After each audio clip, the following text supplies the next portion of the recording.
இப்போ கடவாப்படி அரைத்துக்கும் ஆப்பத்துக்கும் சேர்த்தே ஆட்டலாம். நம்ம இதில் வந்து 4 டம்ளர் புழுங்கல் அரிசி, இட்லி அரிசி, 4 டம்ளர் பச்சரிசி, மாவு பச்சரிசி 4 டம்ளர். இது ஒரு படி, அது ஒரு படி கணக்கு. 4 டம்ளர் இட்லி அரிசி, 4 டம்ளர் பச்சரிசி. இதுக்கு 1/4 டம்ளர் உளுந்தம்பருப்பு, குண்டு உளுத்தம்பருப்பு, 1 ஸ்பூன் வெந்தயம் போட்டு ஒரு 4-5 மணி நேரம் 4 மணி நேரம் ஊற வச்சுருக்கேன். இதுக்கு வந்து என்ன பண்ணோம், ஒரு தேங்காய் ஃபுல்லாக ஒரு தேங்காய் ஒரு படி, இப்போ 2 படி ஆச்சுல்ல, அதனால் ஃபுல்லாக ஒரு தேங்காய் ஃபுல்லாக போட்டு திருவி இதை ஆட்டும்போது இது நல்லா நைஸாக ஆட்டி அரிசி கூடயும் கொஞ்சம் தேங்காயும் போட்டு ஆட்டி உளுந்து தனியாக ஆட்டி 2 போட்டு உப்பு போட்டு கரைச்சி ஒரு 6 மணி நேரம் புளிக்கணும். ஆட்டி பிடிச்சாலும் பரவாயில்ல. நான் இப்போ ஆட்டி வச்சுட்டேன், நாளைக்கு காலையில் இதை சுடலாம். இது உளுந்தை தோண்டிட்டேன். அடுத்தது அரிசி போடுறேன். முதல்ல ஏன்னா தேங்காய் போடுறதால உளுந்து தொலைச்சி வராதுன்னு ஃபஸ்ட்டு உளுந்தை தோண்டிட்டேன்.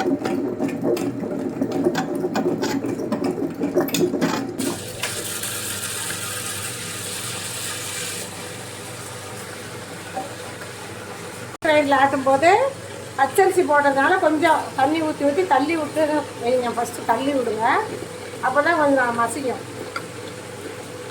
பச்சரிசி போட்டுக்கிறோம்ல,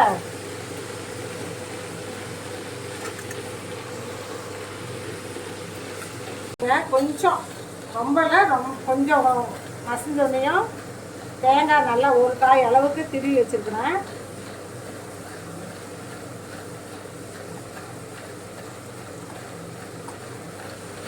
கொஞ்சமாக ஒரு காய் அளவு தான் போடுறேன். கடலை பணியாரத்துக்கு மட்டும்னா இன்னும் கொஞ்சம் சேர்த்தி போட்டுக்கலாம். இது ஆப்பத்துக்கும் சேர்த்து எடுக்கிறதுனால கொஞ்சம் கம்மியாக தான் போட்டுருக்குறேன்.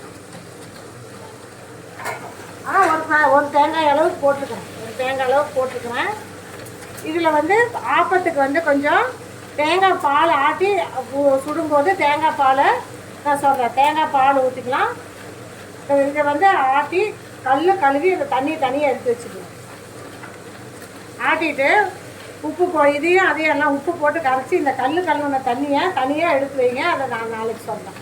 கொஞ்சம் ரொம்ப நைஸாகவும் வேண்டாம், கொஞ்சம் பருப்பரும் வேண்டாம், மீடியமாக கொஞ்சம் ஆனால் மசியணும். அரிசி மசிஞ்சிருக்கணும். அரிசி தேங்காயெல்லாம் பருப்பாக ரொம்ப நைஸாக வேண்டாம்.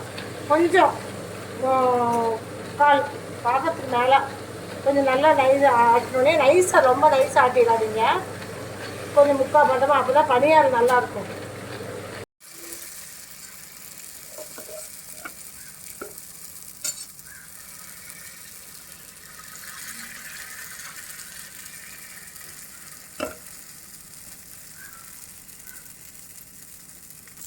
தேங்காய் போட்டிருக்கோன்னா அதிகமாக எண்ணெய் இதாக இருக்காது, கொஞ்சமாக எண்ணெய் ஊற்றுனீங்கன்னா போதும். நார்மல் பணியாரத்துக்கு ஊற்றுற மாதிரி இதுக்கு எண்ணெய் அதிகமாக வேண்டியதில்லை.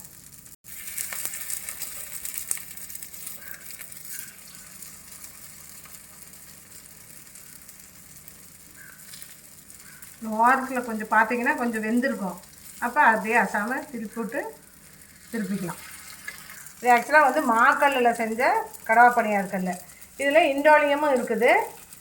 இது ரொம்ப நாளுக்கு பழையது மாக்கல்ல சுட்டால் கொஞ்சம் நல்லா பஞ்சாட்டம் நல்லா டேஸ்ட்டாக இருக்குன்னு சொல்லுவாங்க.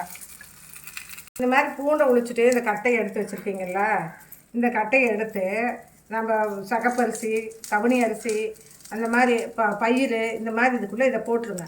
போட்டுட்டிங்கன்னா வண்டு வராமல் இருக்குமாம்மா.